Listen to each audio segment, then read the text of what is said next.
is dralvin.com, the business of wisdom, where world leaders and thinkers do come to chat. We're going to go to one of my favorite places. Used to hang out there quite a bit, commute from Washington, D.C., down to Atlanta to run a couple of radio stations. But today we're going to hear from an international worship leader. He's put together powerful songs or co-written powerful songs like Power of the Cross, Every Prayer, I Call Your Name, Power of One, Great God, Moving Forward, and many others. Ricardo Sanchez. How you doing, Ricardo? Good morning, Dr. Alvin. I'm wonderful. Thank you so much. Man, yeah. As we were talking off the air, I heard you were, in the spirit, and you just, but what's interesting for me, I'm learning to write. So, I don't write. I've written one song, but hopefully I will do another song. Okay. But for me, dreaming and sleeping helps the creative process, and I don't think people really value that as much as they realize. It really helps with the creative process. For you, for example, before we get into your book, do you find that sometimes either coming out of sleep or out of a dream state that you have some creative songs that you write? What's funny is the majority of the time when I get inspired, it's to be creative. It's in the shower. It's the wildest thing, but I've come to know that there's no substitute for water. There's no substitute for sleep, and there's no substitute for the presence of God. And I think, for me, that's what happens is when I'm reading the Word, when I'm in the Bible, when I'm studying, and that next morning, if I jump in the shower, I get these ideas, I get these thoughts. You had mentioned Power of the Cross. I'd heard so many blood songs, and I wanted to write my own. And I remember one morning waking up and hearing the power of the cross is in the blood of Christ given for us all, the spotless sacrifice. And it just kind of started flowing out. And so that's mostly where I get inspired is that shower, I tell you. Yeah, because I think there's two things going on. I mean, I think, this is a powerful book you may want to read called Dreamland by a guy named David Randall. He talks about that. Yes. And what happens is, you wake up and then, about that, I'm going to take a night to think over it. And I really believe that there's certain things that God taps into and in that shower moment, because also it's like a washing and a cleansing when you have that water and you think about what happens. The prophet Isaiah talks about that in terms of that cleansing. So, absolutely. I've heard Lionel Richie from the Commodores actually say it's at night. It's when everybody else is sleeping that I can hear the voice of God. That's what I'd read him saying in his biography. What are some of the things that have shaped your arc of spirituality? I mean, what were some of the things prior to this incident that we're going to feature is not over, how to keep moving forward when you feel you're losing the fight? What is your constitution? What were some of the things that helped shape your thinking prior to this incident that is featured in this blockbuster book? Well, I think if you hear, spend time listening to our lyrics, I'm a sinner saved by grace, man. I think that's...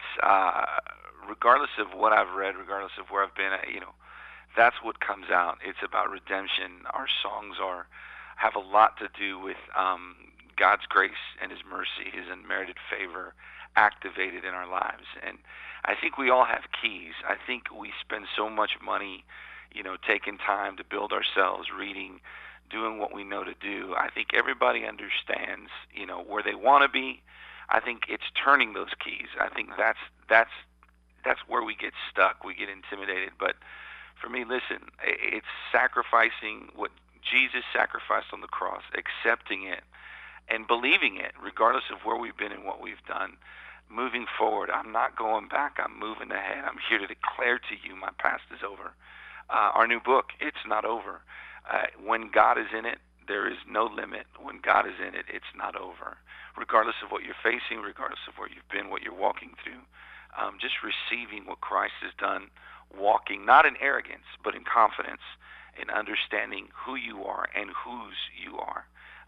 And that's the premise of really a lot of our lyrics. I'd say over 90% of what we write is about God's favor, God's grace, and God's mercy. Tell us about your lifestyle prior to this incident. What do you do? Because we hear different terms, worship leader, praise worship leader, or whatever. So what do you do? And give me an idea of what took place in terms of you going to the airport, because you take trips, and tell us about what you normally would do. Absolutely. Well, people will book us to come out and lead their conference and worship, lead a seminar, lead a church service all over the world. And we'll be in Greece, we'll be in Israel, we'll be in the Philippines, Singapore before the year's out. And these songs have kind of transcended culture, denomination, and gone into various houses of worship. So people will call us, and on a Friday, I'll get on a plane here in Atlanta and fly wherever we need to fly. Well, this particular this particular day was June 9th of 2011. I was flying to Jacksonville Airport to lead a global day of prayer. Many other worship leaders were involved. And as I was landing, I got a bunch of 911 texts. As I was preparing to lead worship for 45 minutes for this international event, just doing what God told me to do, my phone was bombarded from my pastor, from my best friends, and especially my wife Jeanette, saying my son dove into the shallow end of a friend's pool and broke his C3, 4, 5, and 6 vertebrae in his neck. And that's how this all started spinning. So tell us, the lessons that you learned from this situation. Give us a story, and then the lessons that you're teaching us through this powerful book, It's Not Over. Well, I tell you, there's so many. The Valley of Why, one of the chapters in our book, a lot of people spend their time rooted in a valley called Why. And I look at a capital Y, the letter itself. It's two arms extended, and you can see a valley. It takes no effort to get pushed into a valley. Takes no effort to fall into a valley. And that's where I seem to have been for a period of time, sitting, God, why? Why that son? Why now? Why my son? And I think sometimes you can get rooted. If you look at the bottom end of a capital letter Y, some people get rooted. They see not just a good opportunity past them, but a God opportunity. God, I see this relationship, I see this business opportunity to enter into, but I don't want to be hurt again. And so you see people, living 30, 40, 50, 60 years old, still living a past event in their mind and never move forward, never advance in their business, never advance in their relationships, never advance in their finances because they're so intimidated to get hurt. Well, I've realized that there's a valley called why you could spend the rest of your life, and not to not ask why, but not to live in why. And for us, what had happened is when I heard the news, I walked into Terminal A in Jacksonville Airport, and I fell on my face, not caring who heard me. I threw my hands over my head and just began to sing them old blood worship songs like we were just talking about. And what I realized was one of the ways to advance over the why, the valley of why, one of the ways to get over why is to throw your arms like the letter Y. Those arms are extended. Throw your arms over your head and begin to worship God. Begin to praise Him. Begin to give Him glory. And I realized through that process that there was a peace that began to fall upon me, giving God access. Our lives, when we accept Christ, we no longer are ourselves, but we're Christ's. And I've heard it said we're dead to ourselves, and dead men don't flinch. And that's what I mean by turning the key. What I mean is it's Him that lives in us. In our weakness, He is made strong. We gain the characteristics of Christ. And I tell you this, Dr. Alvin, I just begin to worship and weep and thank God for who Josiah, my son, was. Thank God in advance for a miracle falling from heaven into our family's life. And that's exactly what happened. Through this process of waiting, through this process of trusting, through this process of agonizing over what could have been or what had happened, the bottom line was God answered some prayer. And my son right now is waking up to go to school. He no longer has a neck brace. A little over a year, my son is totally active.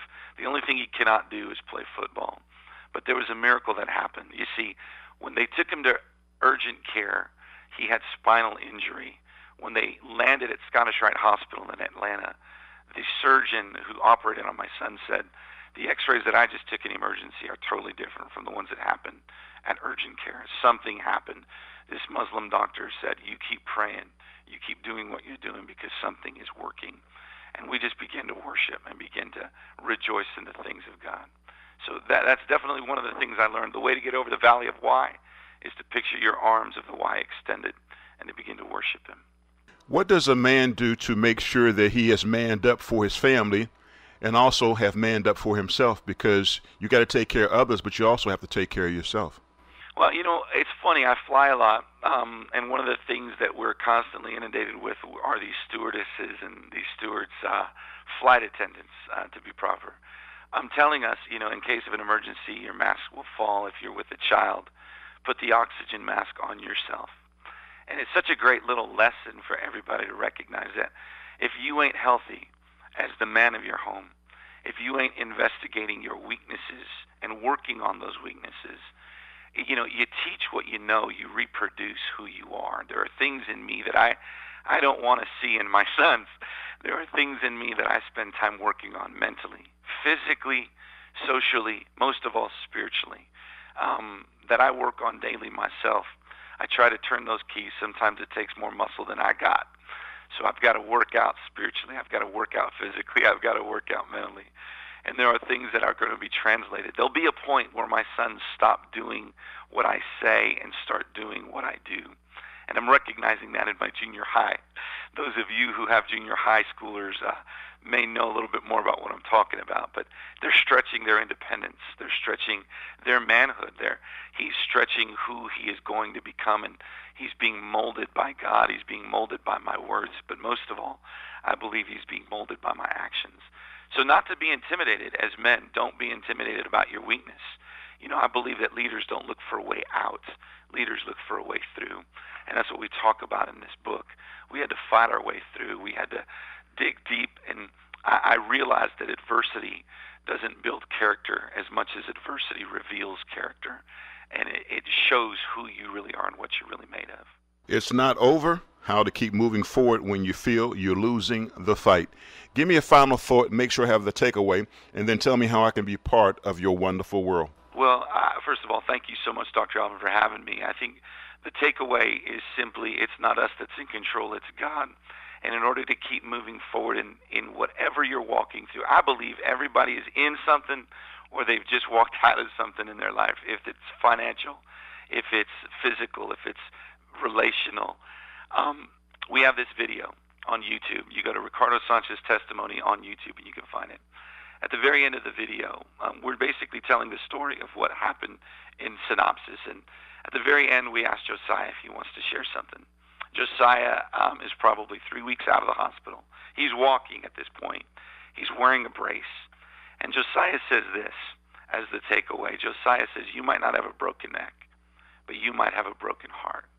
And I want you to know it's not over because Jesus can fix that.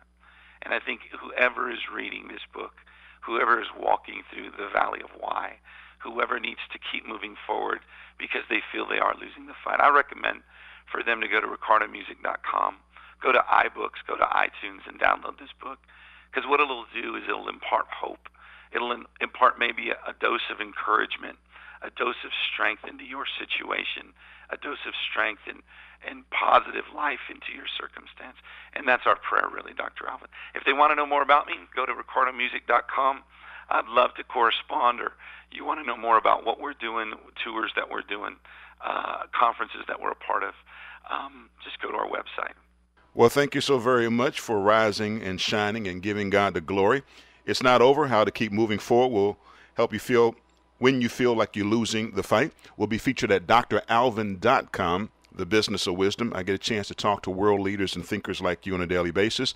This will be featured at dralvin.com on Facebook, so hopefully you'll like my page there. And also I will tweet this at Dr. Alvin Jones. And sir, you continue to have a remarkable and amazing day, okay? Bless you, Dr. Alvin. I appreciate it. Thank you so much.